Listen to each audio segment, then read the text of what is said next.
O julgamento do filho.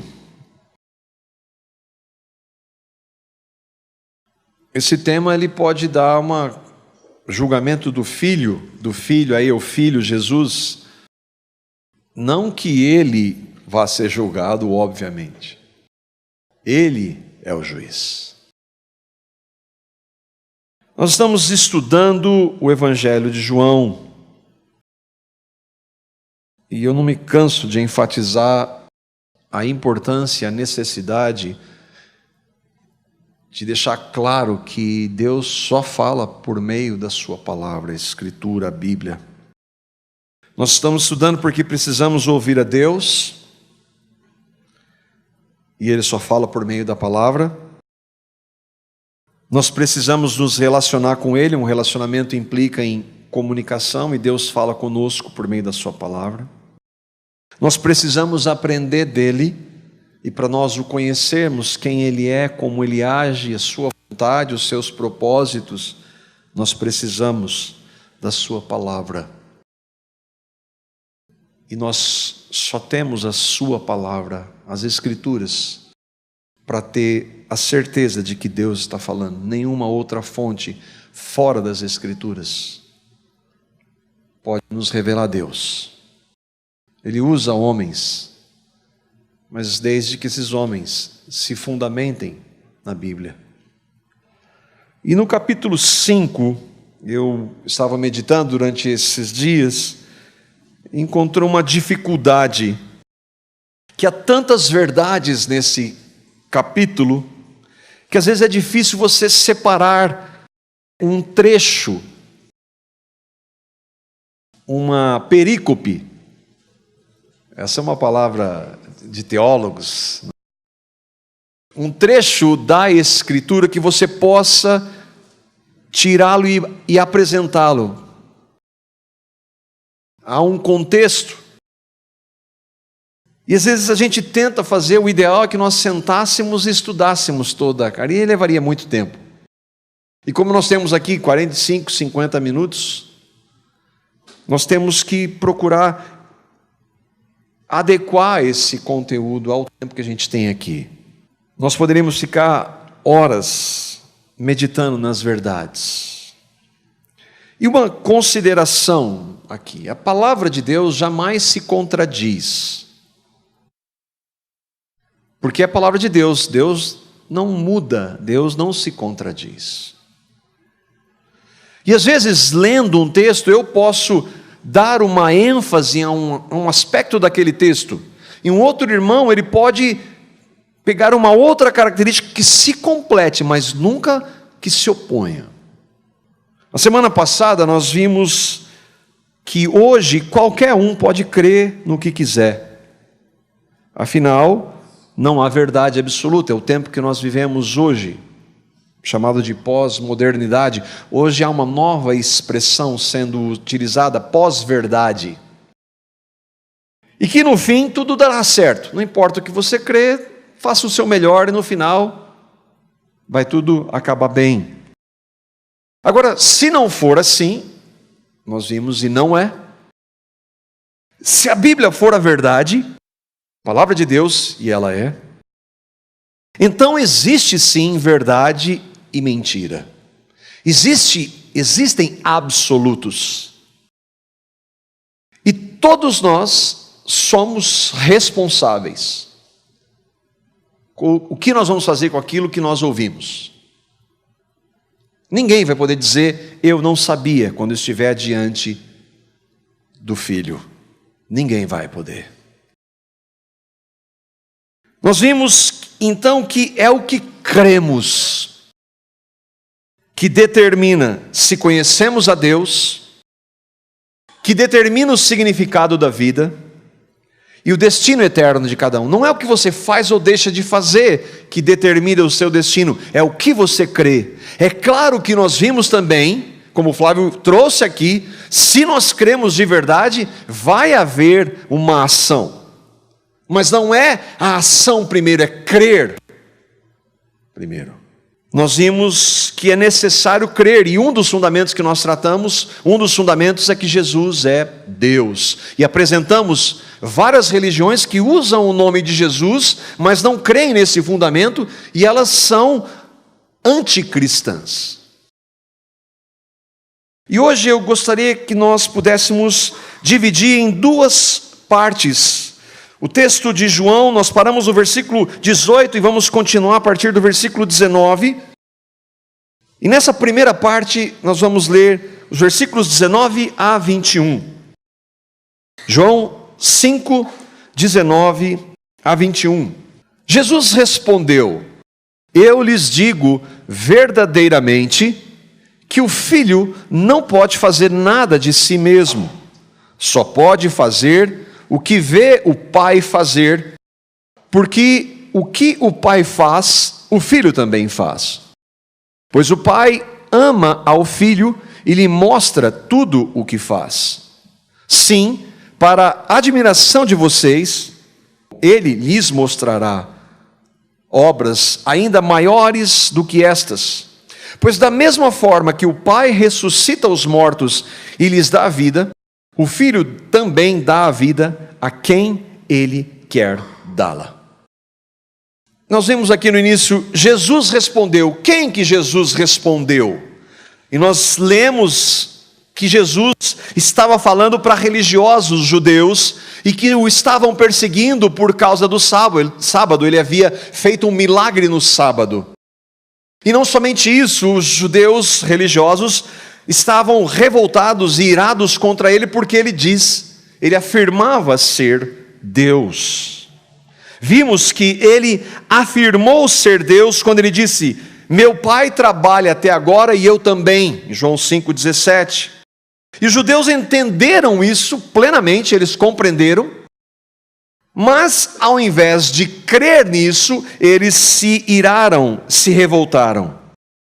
E então o texto diz, versículo 18, os judeus procuravam matá-lo porque ele dizia ser filho de Deus e por consequência ser Deus. Ele estava fazendo-se igual a Deus. E aqui dentro desse texto eu queria ver duas verdades. A primeira verdade está ali no versículo 19.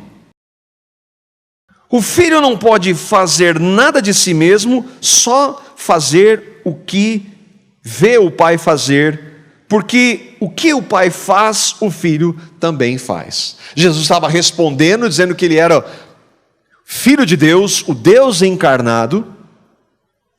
E aqui a gente vê um ponto muito importante, outro fundamento inquestionável da Escritura.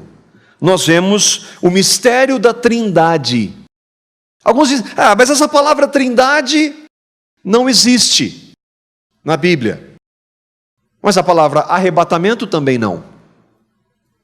E todos os cristãos creem que um dia, há discordância quando isso vai acontecer, mas que haverá um arrebatamento, um rapto dos cristãos quando Jesus voltar para aqueles que estiverem vivos. A palavra não está, mas o princípio e o conceito está ali. O que nós estamos vendo aqui é pai e filho como um. Então nós temos um Deus, e aqui nós vemos duas pessoas, o pai e o filho. O pai não é o filho, porque Jesus está fazendo uma distinção clara entre ele, filho, e o Deus Pai. O Deus Filho Jesus, ele está dizendo, não pode fazer nada de si mesmo, só pode fazer o que vê o Pai, o Deus Pai, fazer. Fica claro que são duas pessoas distintas, mas um Deus. Vários textos, a citação de Deus Pai, e vários textos Jesus dizendo, Ele é Deus, o Deus encarnado.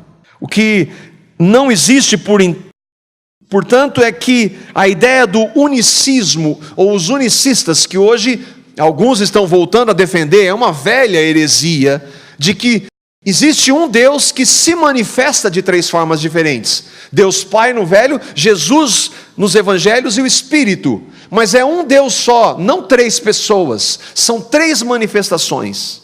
Isso é uma heresia, refutada há séculos. Mas volta e meia, as heresias tomam novos nomes. mas elas são velhas. Nós cremos em um único Deus, trino, Pai, Filho e Espírito. Como isso acontece, Marco? Ninguém sabe. É uma verdade, nós cremos uma verdade da Escritura. E muito menos o politeísmo ou triteísmo. Então vocês creem em 3 deuses? Não, um Deus. Alguns vão dizer, mas não foi Jesus que disse, porque eles disseram, ele se faz filho de Deus. Mas em João 10,30 Jesus diz, eu e o Pai somos um. Em João 8,51 Jesus disse, em verdade, quando essa expressão aparece, ele quer dar de maneira clara e ênfase. Ele diz, em verdade eu vos digo, que antes que Abraão existisse, eu sou. O eu sou é uma expressão que Deus usou para Moisés. Moisés, quando Deus falou para ele, vai libertar meu povo do faraó, eu vou em nome de quem? Eu sou, mandou você. Eles sabiam disso, eles entenderam plenamente. Jesus disse ser Deus. Outro fato, há entre o Pai, isso é maravilhoso, há entre o Pai e o Filho, no caso aqui, mas também o Espírito Santo, unidade perfeita. Um relacionamento entre 3 pessoas, o Deus Trino, desde a eternidade, de maneira perfeita. E esse deveria ser o alvo, o objetivo da igreja. Nosso relacionamento deveria ser assim nessa terra. É triste ver que não é. Um dia vai ser. Mas deveria ser o nosso alvo. E onde essa unidade se manifesta? Uma unidade perfeita de propósito, que Jesus diz, o que o Pai faz, o Filho faz. E aí então, uma outra ideia muito errada. O Deus do Velho Testamento é um Deus. Jesus é o Deus do Velho, é o Deus bravo. Jesus é o Deus bonzinho. Mas o que o Pai faz e o Filho faz e o Espírito não tem. Um faz uma coisa e o outro faz outra. Um faz e o outro muda. Não, é o mesmo Deus. E é uma unidade perfeita de relacionamento, porque Jesus disse, o Pai ama o Filho. E qual foi a expressão do amor do Filho pelo Pai? Ele obedeceu o Pai até o fim. Unidade perfeita, porque Deus é perfeito. Agora, para crer nisso, se eu e você cremos, é só pela revelação do Espírito Santo. É só porque Deus trouxe isso para nós e nos revelou por meio da sua palavra. O homem natural não entende as coisas do Espírito Santo. Isso é loucura, que coisa louca é essa? Pois é loucura para quem não entende. O outro ponto desse texto é o versículo 21.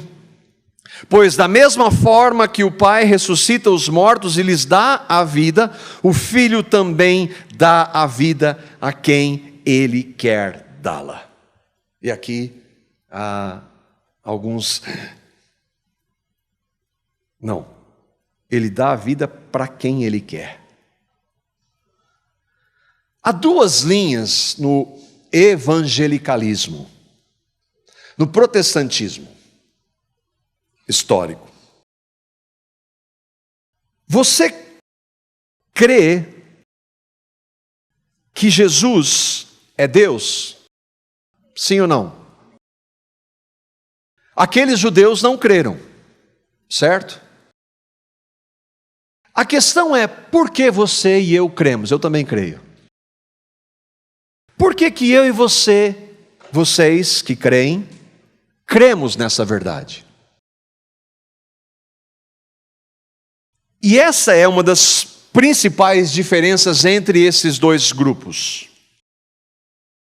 Arminianos responderão, eu criei porque eu quis. Reformados responderão, eu criei porque Deus quis me revelar. Ambos creem na graça. Ambos creem que são salvos pela graça. Que nós somos salvos só pelo que Cristo fez. Nós cremos na segunda alternativa, nós como comunidade. Por quê?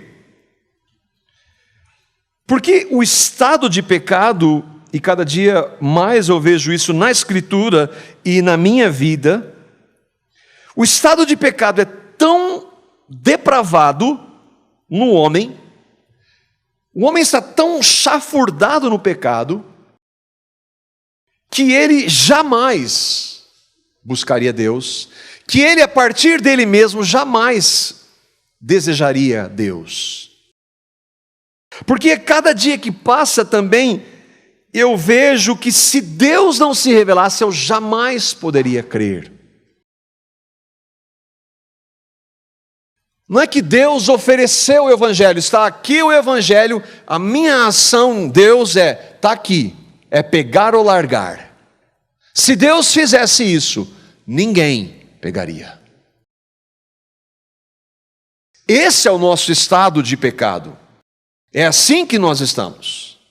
Nós não queremos Deus.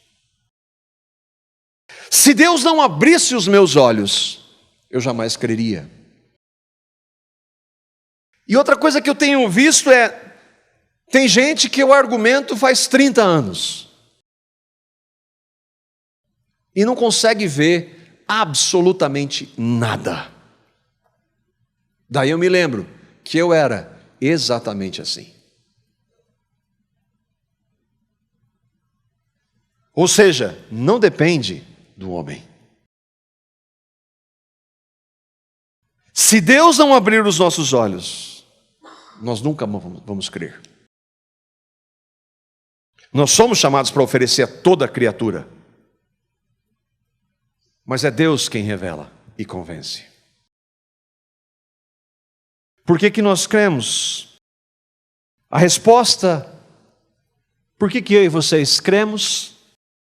Porque o Filho dá a vida a quem Ele quer dá-la.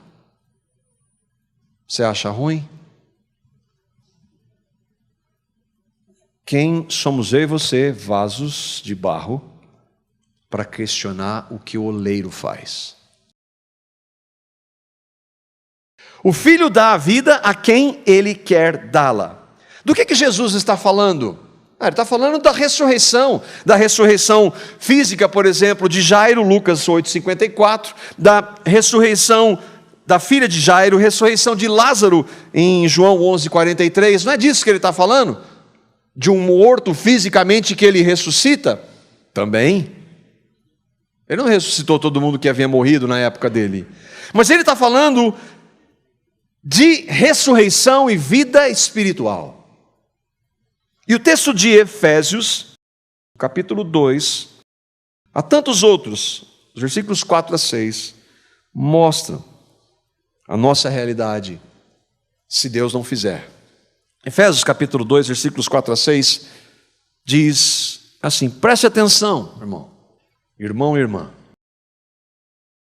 Mas Deus, Paulo descreveu toda a realidade nossa de pecado, mas Deus, Paulo mostra anteriormente que o homem não podia fazer nada, não queria fazer nada, mas Deus, que é riquíssimo em misericórdia, pelo seu muito amor com que nos amou, Paulo está falando dos cristãos, estando nós, e como Ele nos amou, estando nós ainda mortos em nossas ofensas ou delitos e pecados, nos vivificou juntamente com Cristo, pela graça sois salvos, e nos ressuscitou juntamente com Ele, e nos fez assentar nos lugares celestiais em Cristo Jesus. Onde está a participação do homem aqui?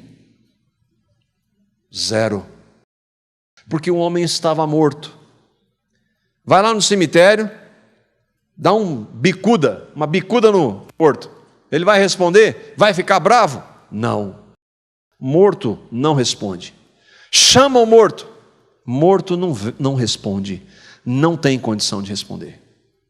A não ser que Deus chame a vida. Aí ele responde. Deus não nos deu uma opção. Ele não deu uma opção. Ele foi lá e colocou o evangelho para todos mortos. O Evangelho está aqui. Mortos venham buscar. Por que será que Deus usou a expressão morto? Para saber exatamente isso. Morto não pode fazer nada. Por que Jesus usou a expressão para Nicodemos nascer?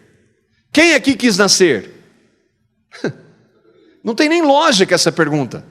É para dizer que é uma ação unilateral de Deus. É Deus quem faz e o homem não participa em nada, nem na sua escolha. Ele não escolhe. Ninguém aqui escolheu nascer. Ninguém aqui escolheu viver antes, quando estava morto. Deus realizou isso. O Filho dá a vida a quem Ele quer dá-la. Mortos em delitos e nascer de novo, nos mostram, essas expressões, nos mostram que não fizemos nada. Aí, diante disso, há 3 alternativas de interpretações. E às vezes a gente senta para conversar com alguns irmãos sobre isso. A primeira interpretação é a que a regeneração, em última instância, depende da eleição soberana de Deus. A segunda alternativa é que, no fim, depende da resposta humana. Está aqui o Evangelho, você responde. E a terceira alternativa, não quero falar sobre isso. Estava conversando com um irmão há um pouco tempo, pastor. Não quero falar sobre isso. Mas e quando a gente entra num texto desse? Aliás, eu não quis entrar aqui. Eu passei por ele. Como é que você faz com isso? Você pula. Aí, por que nós pulamos? Porque nós não entendemos. Porque em pecado, por sermos pecadores finitos, nós não concordamos. Mas a palavra de Deus tem que ser exposta, independente se você entende ou se você não concorda. Não é justo? Quem disse? Nós vamos ver que Deus é justo.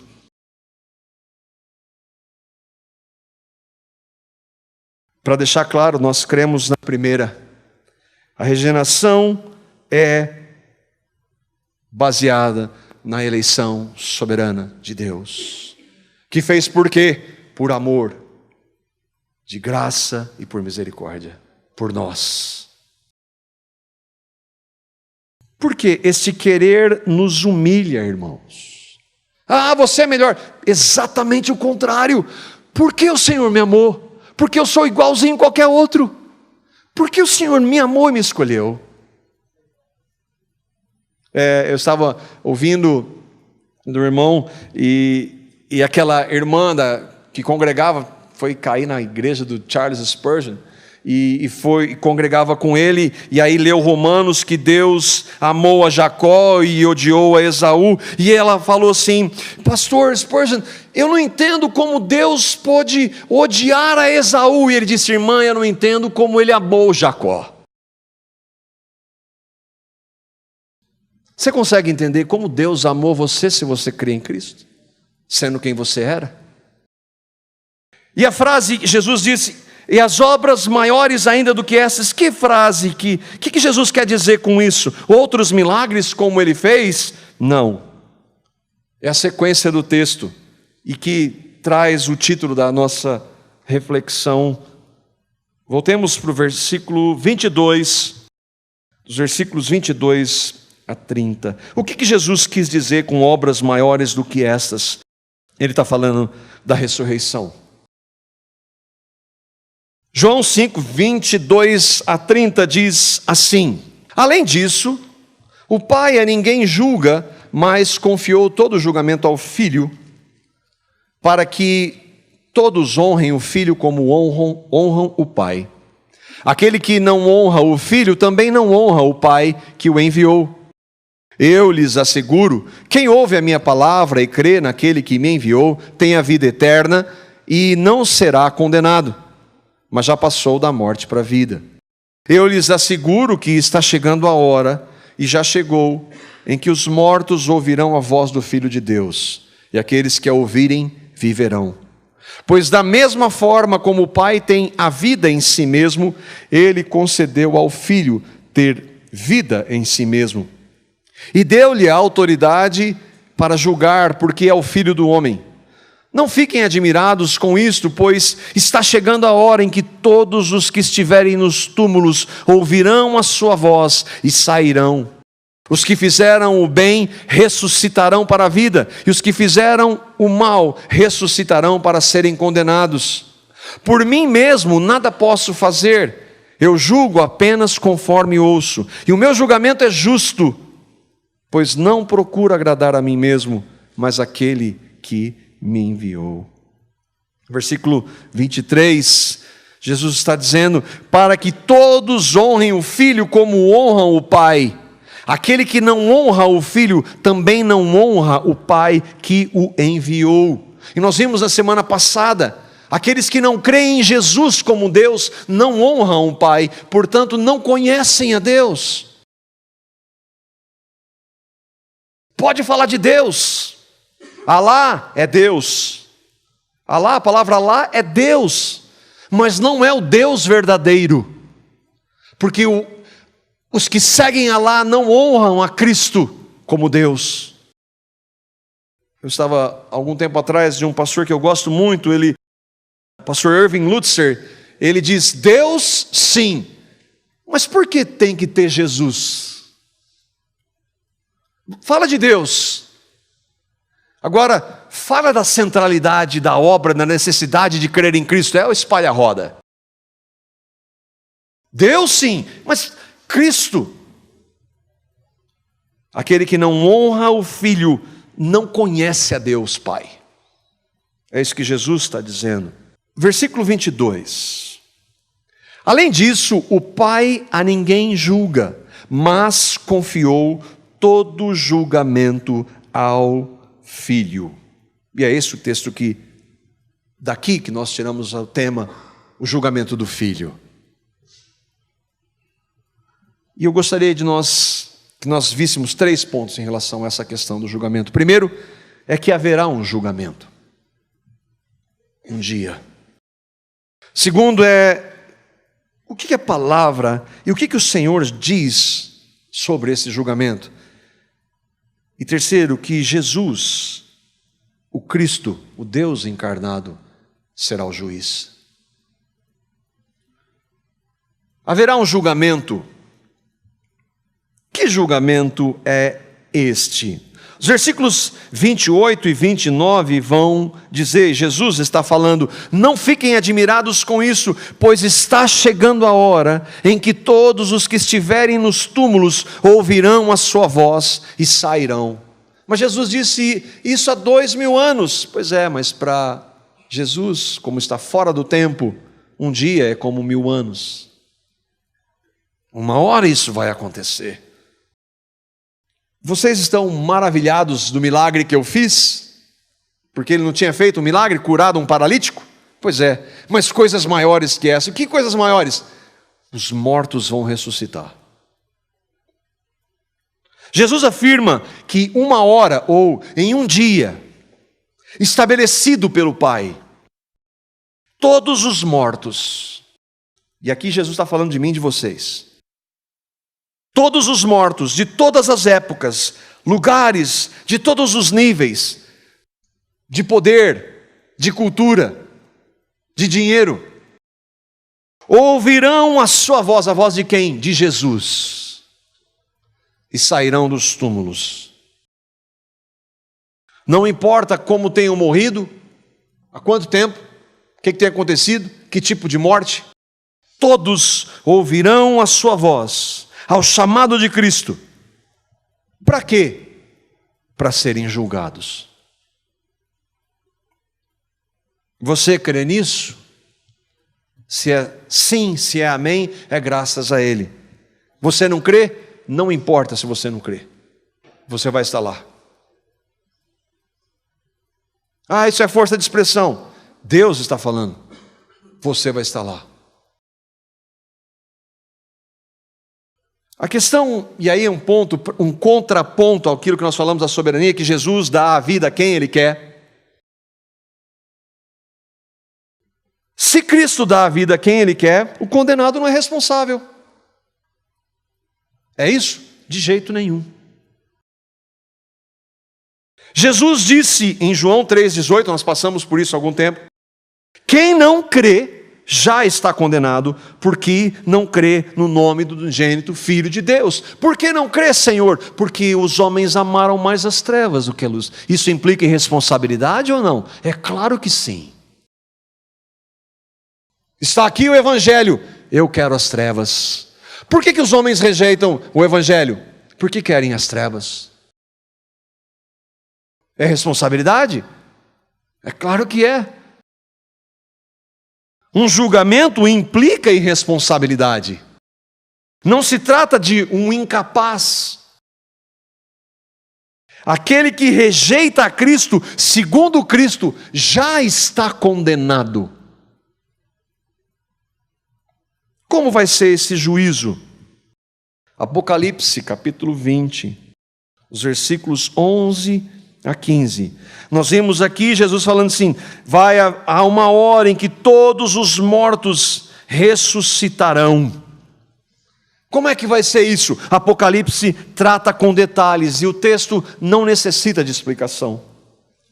20, 11 a 15, diz assim, e vi um grande trono branco.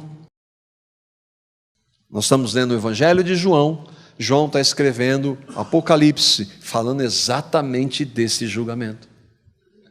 E vi um grande trono branco e o que estava assentado sobre ele. Quem é? Jesus. De cuja presença fugiu a terra e o céu, e não se achou lugar para eles. O que isso significa? Não tenho a menor ideia. Uma realidade, uma outra realidade. Fugiram. Por quê? Porque esse céu, essa terra vai ser destruída. O fato é que há um trono branco que mostra santidade. Jesus está nesse trono. E eu vi os mortos, grandes e pequenos, que estavam diante de Deus. Jesus é Deus. E abriram-se os livros, e abriu-se outro livro que é o da vida. E os mortos foram julgados pelas coisas que estavam escritas nos livros, segundo as suas obras. Os mortos não estão mais mortos aqui. Vai haver um momento em que os mortos ressuscitarão para estarem nessa hora diante de Cristo. E deu o mar os mortos que nele havia, lembra que não importa como tenha morrido? A morte e o inferno deram, melhor tradução ali para aquela versão é Hades, o lugar dos mortos sem Cristo, não inferno. Deram os mortos que neles havia e foram julgados, cada um segundo as suas obras. Cada um, cada ser humano. Hoje a gente tem 7 bilhões de pessoas. Imagina durante toda a história, cada um diante de Cristo. E a morte e o inferno foram lançados no lago de fogo. Esta é a segunda morte, ou a condenação eterna. E aquele que não foi achado escrito no livro da vida, foi lançado no lago de fogo. É muito sério, só de pensar nisso, mas é verdade. Daí então vem a base para o julgamento. Vai haver um julgamento. Todos os mortos vão ressuscitar para estar diante de Jesus. E nós vimos em Apocalipse que há 2 grupos ali. Os que foram julgados segundo as suas obras e aqueles que estão onde? Escrito onde? No livro da vida. Os julgados pelas obras, o que isso significa? Está lá eu, Marcos Salles. Se eu não tivesse crido em Cristo, Marco, está aqui as suas obras. E eu estou vendo que elas são bem ruins. Eu sou Deus. Para mim tem que ser perfeito. Então, como você não creu em mim, de acordo com as suas obras, a sua vida, você está justamente condenado. Alguém vai reclamar? Absolutamente ninguém. Todos que forem condenados serão justamente condenados e saberão disso. mas eu creio em Cristo. Aqueles que têm o seu nome escrito no livro da vida, seu nome está escrito no livro da vida, apesar de você ser quem você é, Marco. Eu sou seu juiz, mas sou o seu advogado. O que eu fiz na cruz, eu fiz por você. A minha justiça que você não tem, eu te dei. Isso é demais. Por mais pecador que você é, Marco, você é e eu e você sabemos. Quando você creu em mim, eu dei a minha justiça para você. Você ressuscita para a vida. Os que estão escritos no livro da vida, Jesus diz para nós, se nós cremos, para você, se você crê. Eu lhes asseguro, quem ouve a minha palavra e crê naquele que me enviou, tem a vida eterna e não será condenado, mas já passou da morte para a vida. Por isso que se eu morrer hoje, um infarto fulminante, eu estou na presença de Deus. Por quê, Marco? Isso é bom? Não, eu sou exatamente o oposto. Mas Cristo me salvou, a sua graça e misericórdia. Há muito tempo, antes da fundação do mundo, Ele escreveu o meu nome no livro da vida. Quem pode apagar? Ninguém. Por isso que nós enfatizamos que é necessário crer. Note que Jesus não está falando nunca de fazer alguma coisa, mas de crer. Crer nele. Alguém pode ajudar os pobres, pode não matar, não adulterar, pode ser uma pessoa honesta, pode ter sua religião, evangélica inclusive, pode ser uma pessoa boa, atenciosa, mas ela nunca vai ser perfeita. E quando ela chegar diante de Deus com a sua própria justiça, mas eu fiz isso, eu fiz aquilo outro, vai ser condenado.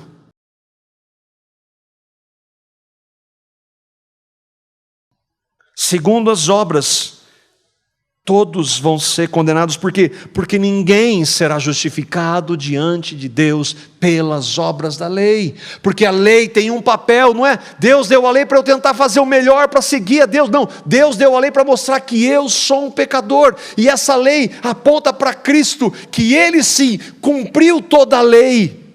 E eu crendo em Cristo, a justiça dEle, o cumprimento dEle é dado para mim por amor e de graça. Isso é o Evangelho. Se uma pessoa crer no Evangelho, que é crer em Cristo, aquele que é perfeito, porque Ele é Deus. Entende a implicação de dizer que Jesus foi um profeta? Jesus é Deus, só Deus pode salvar o homem, e Ele cumpriu toda a lei. Nem um tio, nenhuma vírgula, Ele cumpriu absolutamente tudo da lei. E os que o recebem o cumprimento dele. Você crê nisso? Essa que é a grande questão. Você que está aqui agora, houve um momento na sua vida que você reconheceu-se pecador, sabendo que os seus atos não podem mudar o seu estado de pecado, nada do que você faz pode. Mas um dia você ouviu o Evangelho que Deus amou o mundo, pecadores como você. E Ele amou tanto que Ele deu o seu Filho. E lá na cruz, Cristo, há 2000 anos, no seu corpo santo sem pecado, crucificou o seu pecado, levou você a morrer no corpo dEle. No sangue derramado, Ele purificou você de seus inúmeros pecados. E na sua ressurreição, Ele te deu uma nova vida. Você crê nisso? Você se arrependeu de seus pecados e entregou-se a Cristo, o recebendo como Salvador e Senhor, crendo na morte dEle por você e na morte dEle, você morrendo com Ele. Você crê nisso? Você tem certeza disso? Essa é a minha e a sua maior necessidade. Aquele que crê em Cristo, no que é perfeito, e o recebe como Salvador e Senhor, arrependendo-se de seus pecados, abandonando a sua justiça própria, mostra que o seu nome está escrito no livro da vida. E por isso não será condenado pelos méritos únicos e exclusivos de Cristo. Então é só crer. Eu creio então. É só dizer. Daí que vem o que Jesus disse, versículo 29. Os que fizeram o bem ressuscitarão para a vida, e os que fizeram o mal ressuscitarão para serem condenados. Quem creu em Cristo de verdade tem boas obras que Deus preparou para que nós andássemos nela. Cristo muda o caráter. Eu creio em Jesus, mas se isso aqui é pecado, você que está crendo em Jesus, não, eu sou na graça. Isso aqui também, eu estou na graça. Não, você não creu em Cristo. Cristo muda o seu caráter. Muda quem crê. Perfeitamente, não nessa realidade. Um dia, nós vamos tristemente ainda cometer pecados, mas Ele muda a nossa disposição, a nossa vontade, aquilo que nós amávamos as trevas, nós agora odiamos e amamos a luz, a Cristo, queremos andar com Ele. Os que ressuscitarão para a vida foram os que fizeram o bem, foram aqueles que receberam a Cristo. Como Jesus pode ser, fazer o bem, Senhor Jesus? Se o Senhor Jesus disse em Romanos capítulo 3, versículos 10 a 12, como está escrito, não há um justo, nenhum sequer, não há ninguém que entenda, não há ninguém que busque a Deus, todos se extraviaram e juntamente se fizeram inúteis, não há quem faça o bem, nenhum só. Como alguém pode ser ressuscitado dos mortos, aqueles para a vida que fizeram bem, se não há ninguém que faça o bem? Eu falei, Jesus disse isso, não falei, mas foi Paulo. Não é Paulo que escreveu Romanos? É. Mas não é Jesus? É. Por quê? Porque Paulo foi inspirado por quem? Pelo Espírito Santo. O Espírito Santo é quem? Deus. Jesus, nós vimos que o Pai e o Filho fazem tudo segundo a sua vontade. Pai e Filho, Deus. Junto com o Espírito Santo, Deus. Tem alguma coisa que o Espírito Santo vai dizer para Paulo escrever que não seja de acordo com a vontade de Pai e do Filho? Não, é Jesus. Eu estava com a Má agora aqui, a minha Bíblia, que eu ganhei há muito tempo de presente, as letrinhas quando Jesus fala em vermelho. Parece que então, quando é Jesus falando, é mais importante que os outros. Não, não é. É a mesma coisa. A Bíblia é a palavra de Deus. Jesus é Deus. O que Paulo disse, inspirado pelo Espírito Santo, é Deus falando. Hebreus 1 diz, havendo Deus outrora falado muitas vezes de muitas maneiras aos pais pelos profetas, nesses últimos dias nos falou em Jesus. Deus falou antes dos pais dos profetas? Sim. Velho Testamento falou em Jesus. Então, e agora? O que ele falou no Velho não conta mais? É Deus falando lá, é Deus falando em Jesus, é Deus falando nas cartas. Por isso que a gente fala só a palavra. Mas a questão é, Senhor, não há ninguém que faça o bem. Como é que os que fizeram bem ressuscitarão para a vida? Quando alguém crê em Cristo, e só assim esse estado é mudado. Essa realidade é mudada. O Flávio estava dizendo aqui, em nenhum momento a palavra diz boas obras para alguém que não crê em Cristo. A Bíblia diz que aquele que não crê em Cristo faz obras de justiça própria, que são trapos de imundícia, que não vale absolutamente nada. Você pode pegar e dar todo o seu dinheiro, você não crê em Cristo, e ajudar os pobres, não vale absolutamente nada para Deus. Boas obras é Deus quem faz por meio daqueles que creem. Isso é graça. Então aqueles que ressuscitarão para a vida, que fizeram bem só porque um dia receberam a Cristo. Caso contrário, ninguém faz o bem. Terceiro ponto. Jesus Cristo será o juiz. Ele diz, o meu julgamento é justo. A gente não sabe o que é isso, né? Justiça. Olha para o nosso país. Olha para a liderança do nosso país. Justiça. É uma palavra que a gente não faz a menor ideia do que isso significa. Hoje nós temos no país um juiz muito famoso, né?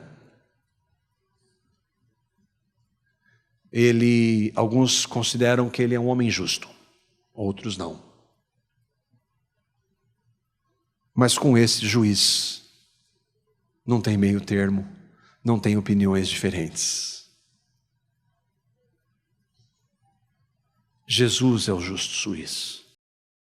A Bíblia diz que nós vamos dar contas de cada palavra frívola que nós dissermos. Você acha que esse juiz sabe da sua vida ou não? Sabe.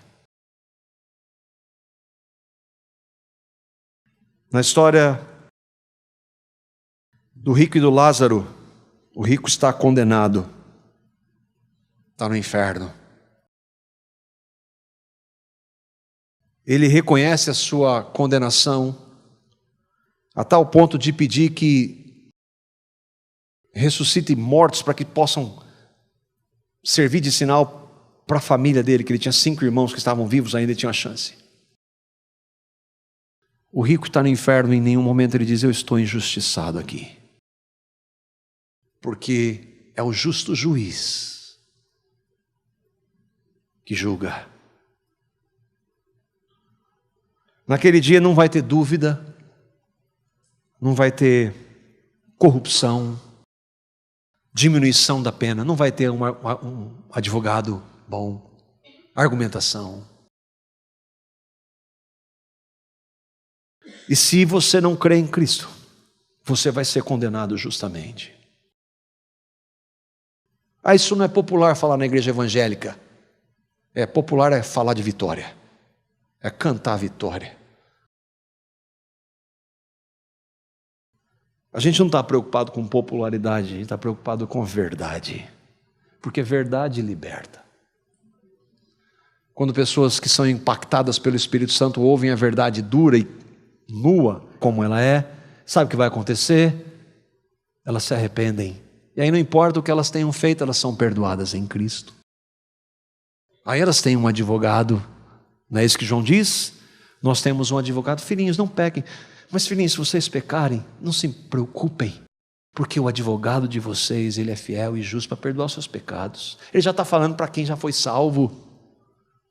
Quantas vezes, Senhor? Todas.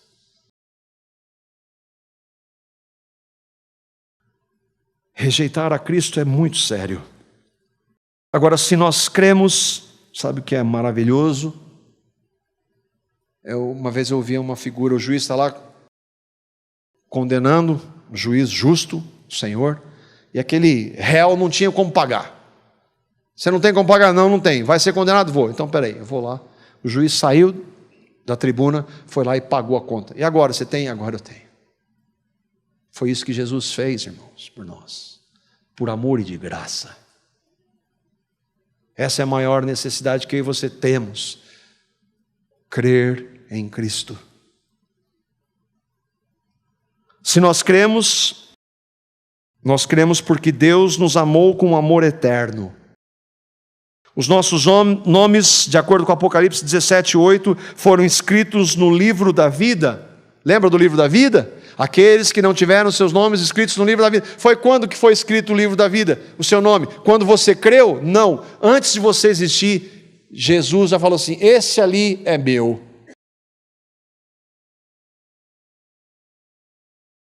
Escritos no livro da vida antes da fundação do mundo. Não dependia de você. Não é que ele viu que você ia crer. Ele falou assim: esse é meu. Por amor, de graça e por misericórdia. Foi porque ele quis ter misericórdia de nós, Romanos 9:15. Foi somente pela graça. Efésios 2:8 e 9. E é pela graça que ele nos capacita a andar praticando o bem. Efésios 2:10. Por isso que é pela graça. O que nós poderíamos aplicar? Só tem duas. Só há um meio de ressuscitar para a vida. Lembra que Jesus falou, aqueles que ressuscitarão para a vida e os que ressuscitarão para a morte, para serem condenados. Para a vida é crer em Cristo. E você é responsável. com o que você ouviu agora. Se você ainda não creu em Cristo, arrependa-se de seus pecados e o receba como Salvador e Senhor. Não importa o que você tenha feito. Eu sou muito pecador. Todos nós somos muito, mas muito pecadores, porque o nosso pecado é contra o Deus Santo. Arrependa-se. Onde abundou o pecado, superabundou a graça. Todos aqueles que recebem a Cristo e creem no que Ele fez, não importa o que você e eu tenhamos feito, Ele nos perdoou lá na cruz. E para nós que temos a certeza, nós temos andado por amor a esse Senhor, para a honra e para a glória dEle, irmãos. Nós fomos comprados por alto preço, irmãos. Glorifiquemos a Deus com os nossos corpos. Pai, nós te damos graças por sua maravilhosa graça.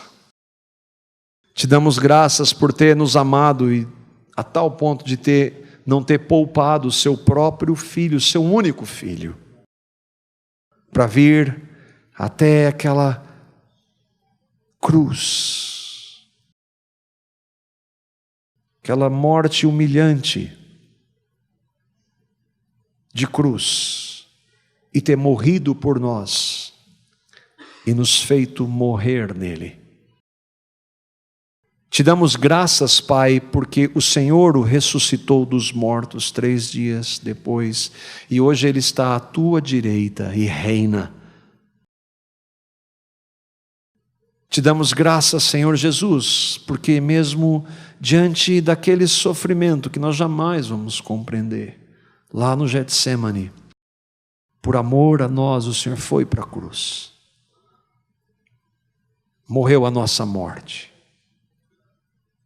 Te damos graças, Santo e poderoso Espírito, porque se o Senhor não tivesse revelado, nós estaríamos cegos,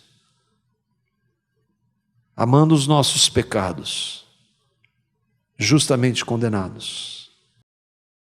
Por isso cremos que na sua maravilhosa graça, nos ajude a vivermos de maneira que o Senhor seja honrado diante dessas verdades tão maravilhosas. Capacita a tua igreja a ser sal e ser luz neste mundo,